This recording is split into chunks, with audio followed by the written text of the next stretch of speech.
오늘 이 설교의 제목은 약속의 자녀가 되리라입니다. 갈라디아서 오늘 봉독한 4장 23절. 약속의 자녀라는 말은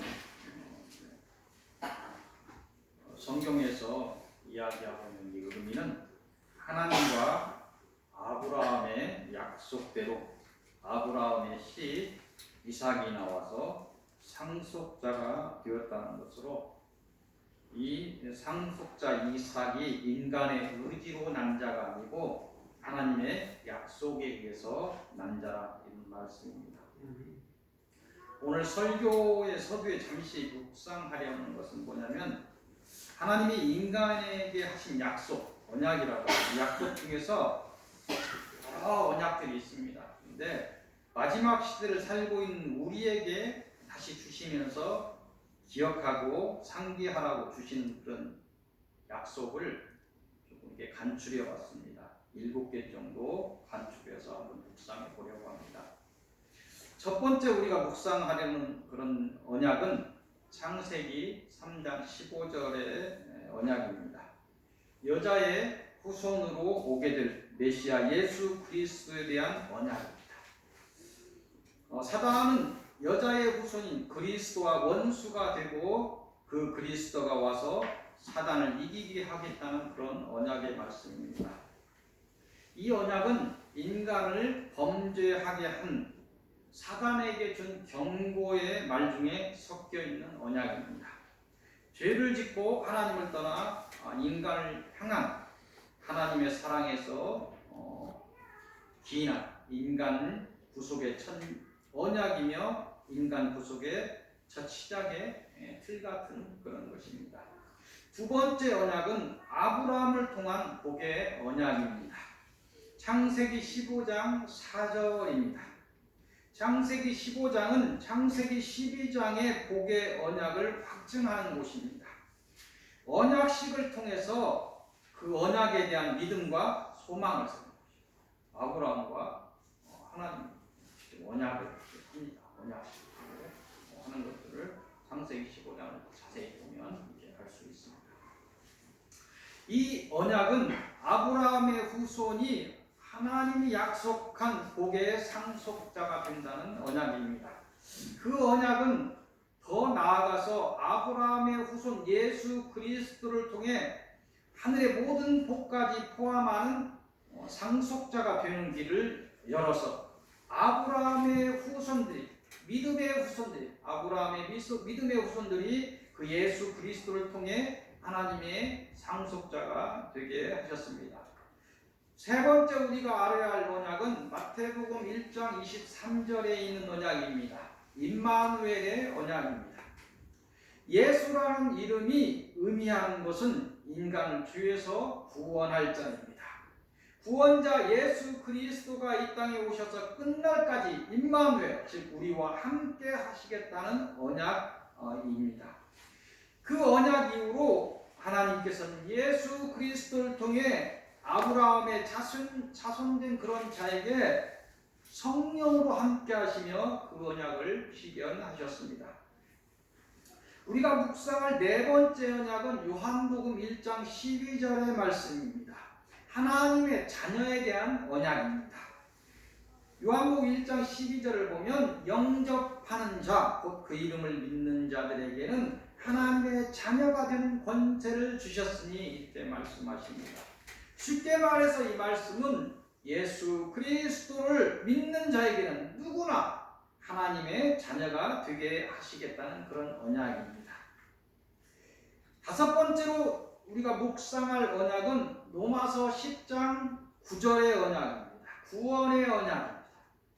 내가 만일 내 입으로 예수를 주로 시인하며 또 하나님께서 그를 죽은 자 가운데서 살리신 것을 내 마음에 믿으면 구원을 얻으리라. 아멘. 다시 10절에 이 구원에 대한 말씀을 간략하게 정의하는데, 사람이 마음으로 믿어 의에 이르고 입으로 시인하여 구원에 이르느니라. 아멘. 예수가 그리스도인 것을 또는 예수가 십자가의 희생을 통해서 이룬 구원의 그 길을 믿고 시인하면 구원을 이루게 된다는 그런 언약입니다. 여섯 번째 우리가 묵상해야 될 언약은 로마서 2장 2절의 말씀입니다. 심판에 관한 언약입니다. 이 말씀은 때가 되면 진리대로 지으신 만물을 심판하시겠다는 언약입니다. 그 심판의 대상은 하나님을 떠나 죄를 지었음에도 회개하지 않는 모든 자와 진리를 따르지 않는 모든 만물에 대한 심판입니다. 일곱 번째, 마지막 우리가 묵상해야 될 언약은 계시록 2장 10절에 있는 말씀입니다. 이 말씀은 우리가 이긴 자가 되어서 갖게 될 영원한 생명에 관한 언약입니다. 서머나 교회를 향해 주시는 언약으로 이 말씀을 통해 이 시대의 사단과의 영적인 싸움을 감당하며 하나님의 사명을 감당하고 있는 하나님의 사람들에게 주시는 언약입니다. 그 언약을 우리들에게 주고 있다는 것입니다. 이 언약의 적용에 있어서 단서가 있어요. 언약을 주는데, 생명에 관한 언약을 주는데 세 가지 단서를 답니다. 거기에 나와 있는 내용이에요. 2장 10절, 계시록 2장에 나와 있는 내용입니다. 세 가지 단서가 있는데, 첫째, 고난을 두려워하지 말라. 아침에도 두려움에 떠시는 분이 있습니다. 두 번째, 환난을 이기라. 이 말씀을 하십니다. 세 번째, 마지막으로 주시는 말씀, 죽도록 충성하라. 영원한 생명에 관한 언약을 하면서 이 서문학교, 작은 서문학교인데 칭찬만 받은 교회죠. 7개 교회 중에서 칭찬만 받은 교회의 상징성인데, 작은 교회인데 이긴 자를 상징하는 그런 교회인데, 영원한 생명에 관해서 언약을 하는데 고난을 두려워하지 말라. 환난을 이기라. 이게 온다는 얘기예요. 고난이 온다는 얘기고 환난이 온다는 거예요. 그러니까 마지막 죽도록 충성하라. 이런 얘기를 합니다. 성경은 하나님의 진리의 말씀을 모아놓은 모음집입니다. 이 성경에 인간을 향한 구속의 언약들이 숨어 있습니다. 오늘 이 언약들 중에서 마지막 시대를 사는 신앙인들에게 주시는 그런 중요한 말씀들을 생각해 보았습니다. 인간의 죄와 그 인간에게 끝없이 은혜를 베푸시는 그런 하나님의 사랑에 대해서 묵상하시기 바랍니다. 그리고 하나님의 뜻에 따라서 그 구속의 길을 걸어서 그 복에 이르시기를 빕니다. 오늘 주시는 서론의 말씀은 에스겔서 20장으로 가도록 하겠습니다.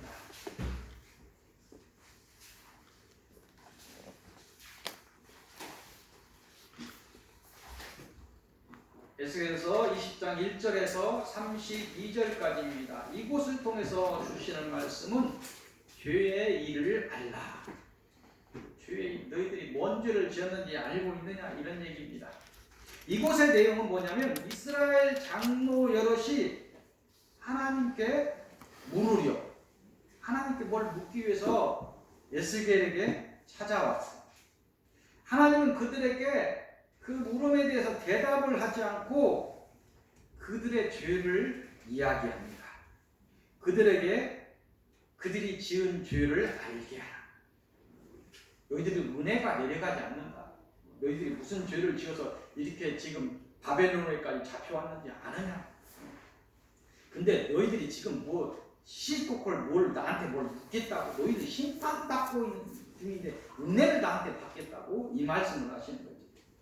이스라엘 백성에게 가르치라는 그 죄가 있습니다. 가르치라는 죄인데, 첫 번째 뭐냐면, 이스라엘 백성에 하나님이 가르치라는 것은 뭐냐면, 이스라엘 택하여서 그들의 하나님이 되어서, 내가 이스라엘 택해서 그들의 하나님이 되었고, 그들은 이스라엘 택해서 그들의 하나님이 되었는데, 그들이 하나님을 놓치고 애굽에 먹을 것을 따라서 그들의 종이 되었다. 무슨 말인지 알겠죠? 그 먹을 것 따라서 남쪽으로 애굽으로 가지 말라는 계속 경고에도 불구하고 결국은 70명의 야곱의 자손들이 다 애굽으로 들어가고 그들의 종이 되었다. 두 번째, 그들을 그 종살이에서 400년 지나서 해방시키고 그들에게 가증한 것을 그 애굽에 있던 그 종살이면서 그 했던 그 가증한 것을 따르지 말라고 했는데 그들은 그 우상의 일을 버리지 못했다. 하나님께서 이야기합니다. 세 번째, 그들에게 시내산에서 계명과 율례와 율법을 주시고 이 복의 언약을 하였으나 그들은 그 주신 법을 따르지 않고 40년을 광야에 헤매다가 죽었다. 뭔 얘기입니까? 40년을 광야에서 헤매는 동안에 애굽에서 나왔던 자들은 다 죽었어요. 아니 가나안 들어갔잖아. 아니 광야에서 새로 태어난 자. 애굽에서 나왔던 자는 믿음을 보였던 여호수아 갈렙 외에는 다 죽었어요. 5세까지 가나안을 들어가지 못하고 광야에 다 묻혔습니다. 이 말씀을 하시는 거예요. 그들이 하나님에 대한 믿음을 세웠다 하면 40년씩 광야에서 헤매지 않았죠. 바로 들어갔겠죠. 15일이면 들어갈 수 있는 게 40년을 들어가지 못했어요. 다 죽었어요. 그 의미가 상징하는 거예요. 하나님을 믿음을 갖지 못하면 가나안에 우리 들어가지 못합니다. 누구도 들어가지 못해요. 믿음을 가진 자 외에는 들어가지 못합니다. 네 번째, 그들의 죄를 얘기하는데 다시 광야에서 태어난 자들을 가나안에 들게 하여 오직 하나님만 믿게 하였으나 가나안에 들어가는 사람들이 하나님만 믿었습니까? 그들은 이방의 우상을 따라서 가나안에 들어가 보니까 그 우상 숭배하는데 막 보암직하고 먹음직하고 막 거기에 빠져들어가. 이방의 우상을 따라 하나님을 놓치고 끝내 심판을 받게 됐다. 이걸 이스라엘 죄를 상기하고 있어요. 그 바벨론을 통해 심판을 받고 있는 중에도 그들은 자신들의 죄를 알지 못하고 하나님만을 원망하고 아예 하나님을 놓쳤다. 하나님께서 그렇게 이야기합니다. 계속해서 이야기하는 것처럼 나중에 말라기 선지자를 통해서 이렇게 보는 거죠. 내가 너희를 사랑하였노라. 이스라엘 백성들 언제 하나님이 우리를 사랑했습니까? 사랑했으면 우리를 바벨론에 이렇게 보러 가겠습니까? 말이 대화가 되지 않는 거예요. 하나님을 놓친 자들이 본인들이 하나님을 사랑했다고 착각하고 있는 거예요. 뭐 붙들기는 붙들었죠. 하나님도 붙들고 다른 것도 같이 붙들었죠. 99개 붙들고 하나를 다른 걸 붙들면 안 붙드는 거예요. 온전한 믿음은 온전한 것이어야 됩니다. 지금까지 이렇게 말씀드린 것이 구약의 역사를 통해 드러난 이스라엘의 죄에 대한 내용입니다. 우리의 신앙을 잠시 이렇게 봅니다. 잠시 눈을 감고 지난 하나님과의 관계를 뒤돌아보시기 바랍니다. 애굽의 노예처럼 사단에 잡혀 살던 그 어둠의 날들과 죄의 일들을 기억하시기 바랍니다. 그 사단의 사망에서 해방되게 하신 하나님을 그 은혜의 시간들을 기억하시기 바랍니다. 끝내 은혜가 거치고 하나님 얼굴을 볼 수 없는 심판의 날이 이르기 전에 죄의 일들에서 벗어나시기를 빕니다. 이로 인해 하나님과의 관계가 회복되고 복의 날들이 열리시기를 빕니다. 오늘 주시는 본론의 말씀은 에스겔서 23장으로 가도록 하겠습니다. 23장 1절에서 21절까지입니다. 이곳을 통해서 주시는 말씀은 행음하지 말라. 음행을 행하지 말라는, 죄 짓지 말라는 겁니다. 이곳의 내용은 뭐냐면 비유가 나오는데 두 여자가 나옵니다.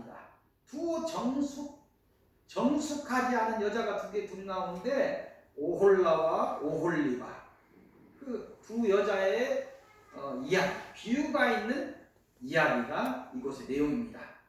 이들에 대해서 이야기하는데 정숙하지 않은 것, 그들이 어려서부터 애굽에 있을 때부터 그들은 정숙하지 않았다, 음행하였다. 끝내 커서 그 맞은 오홀라가 아수르 사람과 기가 막힌 아수르 사람과 하나님이 그 이방에 대해서 절제하게 하셨는데 아수르 사람과 음행하였고 그들의 우상으로 몸을 부렸다. 이렇게 비유적인 얘기를 합니다. 마태 이런 행동을 보고도 오홀리바 동생은 마디보다 더욱 아수르 사람과 음행하였고 끝내는 바벨론 사람과도 음행하며 더욱 죄를 짓게 되었다. 이것이 이곳의 내용입니다. 비유가 있는 이야기. 이 비유의 오홀라는 북왕국을 의미합니다. 북이스라엘을 의미합니다. 그리고 수도 사마리아를 의미합니다. 오홀리아는 남왕국 남유다 예루살렘을 상징하고 있습니다. 이들은 하나님보다 강한 나라 아수르를 의지해. 하나님을 의지하는 것이 아니고 아수르를 의지하고 아주 아수르의 문제가 되니까 바벨론을 의지하고 있죠. 아수르를 의지하였고 바벨론을 두려워했다. 그들의 사상과 그들의 문화와 그들의 종교를 받아들이며 하나님을 놓치고 나중에 보면 막 아수르의 바벨론의 어떤 그런 것들을 막 종교를 다 받아들이죠. 하나님의 신전을 막 여기다 그 아수르 있는 그 우상들을 세우고 막 이렇게 합니다. 이들은 하나님의 은혜를 놓치고 그 사랑을 버리고 이방의 우상을 믿었기에 망하고 만 것입니다. 이스라엘은 하나님의 사랑을 충만히 받고도 망한 그러한 민족의 사례가 되고 말았습니다. 이 사례를 주시는 이유는 당연히 이스라엘이 걸어간 그런 죄의 길에서 벗어나라는 것입니다. 하나님의 은혜를 받았다면 다시는 죄를 짓지 말라는 준엄한 하나님의 명령입니다. 하나님의 은혜를 받았다면 오직 하나님만을 의지하시기 바랍니다. 오직 하나님만을 사랑하시기 바랍니다. 오직 이기시고 끝내 이기시기를 빕니다. 오늘 결론이 두 개가 있는데 결론의 첫 말씀은 에스겔서 27장으로 갑니다. 에스겔서 27장 1절에서 36절까지입니다. 이곳을 통해서 주시는 말씀은 내가 슬픈 노래를 부르리라. 여기 슬픈 일을 당하리라 이 얘기를 합니다. 심판을 받으리라 이 얘기를 하는 거예요. 이곳의 내용은 하나님의 나라를 하나님의 사람들을 힘들게 하던 두로라는 나라의 심판과 그 심판의 과정과 그 양상과 그 결과에 대하여 슬픈 노래를 지어 부르며 두로에 대하여 그 심판을 경고하고 있습니다. 두로의 심판은 사단을 상징하며 우리에게 말씀을 주십니다. 두로는 오늘날 레바논에 속하는 그런 항구 도시입니다. 옛날에 보면 여수 이렇게 보면 여수 가서 원자랑하지 말라고 하죠. 여수 금 자랑하지 말라고 하는데 항구 도시 같으면 되게 부유한 곳입니다. 옛날에 그 어떤 일적인 것에 어떤 기이 되기 때문에 부유한 곳이죠. 그래서 교만했습니다. 부유하였고 교만하였다. 그 사단을 상징하면서 주시는 말씀입니다. 오늘 우리에게 주시는 영적인 말씀은 무너지지 않을 것 같은 그 영화롭게 보이던 두로의 심판을 말씀하시면서 사단의 심판과 그를 따르게 될 때의 심판을 같이 말씀하시는 것입니다. 하나님의 경고를 놓치고 계속 죄의 일을 하게 될 때 심판을 받고 슬픈 노래를 부르게 될 것을 경고하시는 것입니다. 이 경고의 말씀과 함께 심판을 피할 수 있는 길을 마지막 결론의 말씀으로 주십니다. 첫 번째 우리가 서두에 묵상했던 갈라디아 4장 신약의 갈라디아 4장 21절 31절 말씀입니다. 이것을 통해 약속의 자녀가 되라. 약속의 자녀가 되라는 원작을 따라서 약속의 자녀가 돼서 심판을 피하라는 그런 말씀입니다. 이곳의 내용은 약속을 따라 나온 자 이삭과 그 약속을 믿지 못하고 인간의 뜻으로 나온 자 이스마엘에 관한 이야기입니다. 이삭은 하나님의 상속의 언약을 따라 나온 자유자이고 이스마엘은 하나님의 상속의 언약을 믿지 못하고 사람의 의지로 난자, 여종 하갈에서 난자, 언약을 받지 못하고 사단의 길을 따라 나온 종입니다. 하나님의 자녀라 불리는 우리가 하나님의 언약을 따라 살기 위해서는 먼저 죄의 일을 알아야 해요. 죄의 일을 하나님께서 이스라엘의 죄의 일을 알아. 우리 죄를 알고 죄가 어디서 오는지 알고 우리가 지은 죄를 알고 죄를 알아야 됩니다. 또한 그 죄의 일에 빠지지 않아요. 죄의 일을 알고 하나님의 자녀가 되었다면 그 죄에 빠지지 않아요. 다시 말해서 행음하지 않아야 된다는 것입니다. 오직 하나님만을 사랑해야 한다는 것입니다. 하나님이 아닌 것에 마음과 몸을 두지 않아야 한다는 것입니다. 역사를 따라 살면서 약속의 자녀라 불린 사람들의 길은 고난의 길이었습니다. 성경이 이야기한 대로 그 길은 자기 십자가를 자기를 죽이고 자기 십자가를 지고 가는 그런 좁은 길이라 이야기합니다. 그런 고난의 길이었습니다. 자신을 낮추고 자신을 희생하지 않고 약속의 자녀가 되고 약속의 복을 이루지 못한 것이 역사를 통해서 우리가 알고 있는 그 믿음의 자녀들의 길입니다. 마지막 역사의 마지막 그 지말의 시대의 마지막 약속의 자녀로 남아 이기는 것은 그 시대의 선진이 이루었던 길보다도 더 각별해야 할 것입니다. 고난은 기본이며 환난은 피할 수 없는 당연한 길임을 성경은 이야기하고 있습니다. 자기 십자가를 지고 고난을 자처하지 않는다면 그 길에서 누구도 살아남지 못할 것입니다.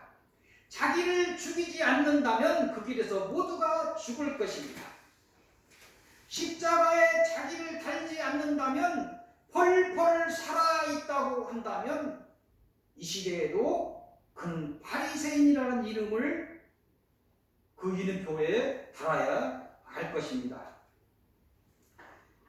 하나님의 은혜를 구하여서 그 하나님의 은혜를 잊지 못한다면 이 싸움은 하나님께서 하시는 여호와의 전쟁입니다. 우리가 스스로 할 수 있는 싸움이 아니라는 거예요. 우리가 분노 하나 내는 거 내가 내 마음대로 이걸 이기기가 쉽지 않다는 거예요. 아니 분노는 사람의 분노가 하나님의 일입니까? 사람의 일이죠. 하나님의 일이 아니라는 거예요. 분노는 하나님이 주신 건 아니라는 거예요. 분노가 죽이면 죽어간다는 것입니다. 외부에서 오는 바이러스가 나를 죽이는 것보다도 그 분노가 나를 먼저 죽이게 한다는 걸 알아야 됩니다. 하나님의 은혜를 구하고 그 하나님의 은혜를 잊지 못한다면 이 마지막 시대에서 아무리 자기 십자가를 지고 간다고 하더라도 하나님의 은혜 없이 자기 안에 인간의 힘으로 이것을 영적인 싸움을 사단을 이길 수 없다는 것입니다. 우리를 구속하시려는 하나님의 약속을 믿으시길 바랍니다. 그 약속을 따라 오직 예수 그리스도를 붙드시고 그 약속의 길을 따라 하나님이 준비한 약속의 자녀가 되시기를 빕니다. 그 만복의 주인들이 되시기를 빕니다. 기도하겠습니다.